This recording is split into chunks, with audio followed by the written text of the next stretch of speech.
Bonsoir à tous et bienvenue dans ce point de l'actualité. Et on démarre ce bref tour de l'actualité par la présidence de la République.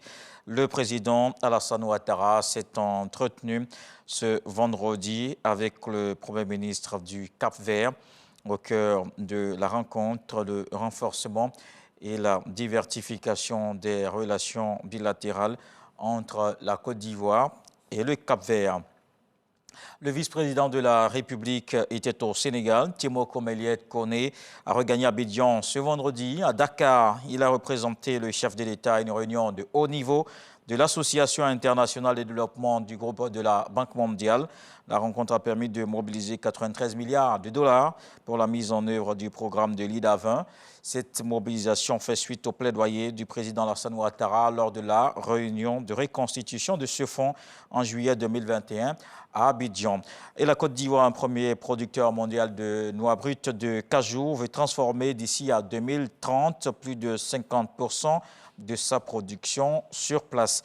Et le pays s'en donne alors les moyens. Ce vendredi, le Premier ministre était à Toumaudi. Patrick Hachi a procédé à l'inauguration d'une usine de transformation de noix de cajou. Le groupe Dorado Ivory, avec plus de 50 000 tonnes transformées chaque année, va faire de Toumaudi l'un des centres mondiaux de la production industrielle de la noix de cajou. Nous sommes à quelques heures de l'Aïd el-Kébir. Les gares routières sont bondées de monde, des voyageurs de dernière minute, mais seulement déterminés à rejoindre les localités de leur choix pour la fête.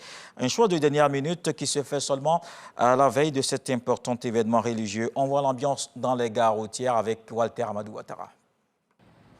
Commune de Koumassi, aux alentours de la zone industrielle. Au moins 5 grandes compagnies de transport routier se partagent cet espace. À la veille de la Tabaski, les voyageurs se bousculent pour avoir une place. Les muscles s'imposent au mieux.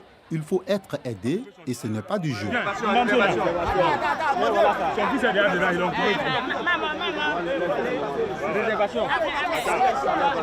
Le chauffeur de ce car a même du mal à accéder au volant de son engin. Nous, les Africains, on aime toujours retard. En dernière position, tout le monde veut voyager ensemble. Selon la fête est prévue depuis le mois passé, mais au dernier jour, tout le monde veut partir à la fois. Donc c'est ce qui a créé le Zizanique. Relativement au désordre constaté, des passagers expriment leur colère. Je suis venu depuis 5 heures. Regardez l'heure qu'il est.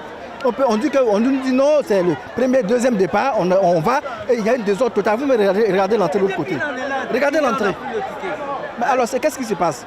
Si vous n'êtes pas capable de transporter les gens, dites-le carrément et puis on va se chercher ailleurs. Pourtant, le chef des gares affirme que toutes les dispositions ont été prises pour satisfaire les usagers. Depuis quelques semaines, nous avons renouvelé le parc auto pour pouvoir vraiment transporter tous nos frères et sœurs qui vont fêter, pour que vraiment nos passagers se sentent à l'aise et surtout en sécurité. Lorsqu'on prend l'argent des tickets, c'est sûr qu'ils vont partir.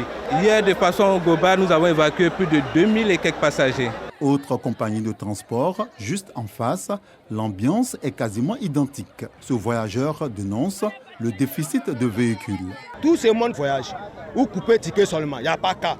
Alors qu'on voit à côté les voisins qui sont là, ils ont caillé tous. Quand on crie, on dit premier départ, deuxième départ, ça bouge seulement. Pour nous, ça ne bouge pas. Le vrai problème, eux-mêmes, là, ils n'ont pas assez de voitures, c'est tout. À Trècheville, on constate peu d'engouement, mais le chef des gares assure que les chiffres d'affaires sont intéressants en cette période. Ça marche, on fait les affaires correctement.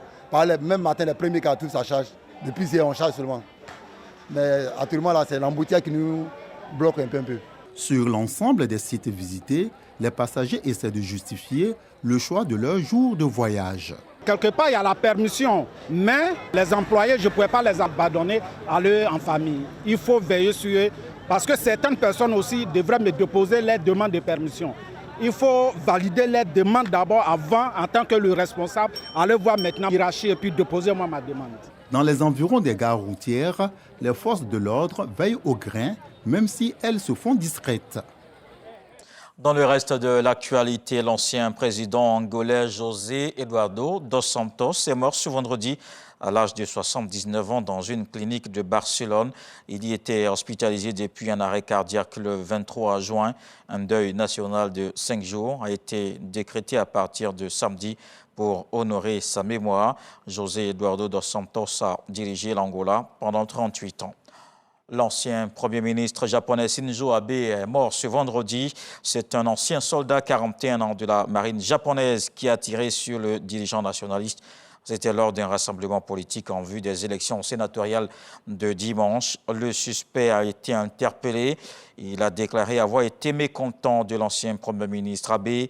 L'attentat a suscité l'émoi de la communauté internationale. Des dirigeants du monde entier ont salué sa mémoire et dénoncé un crime odieux. Au Royaume-Uni, pour terminer, les spéculations vont bon train. Pour prendre la tête du parti conservateur, Boris Johnson annonce qu'il restera à son poste de Premier ministre jusqu'à l'automne. Hors de question pour ses opposants.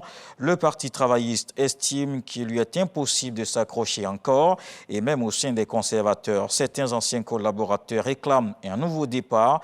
Un sondage réalisé par YouGov, une société internationale en la matière, place le ministre de la Défense, Ben Wallace, comme favori pour reprendre les rênes du pays. Voilà pour le point de l'actualité. On se retrouve à 20h pour le journal et à suivre tout de suite les infos régionales.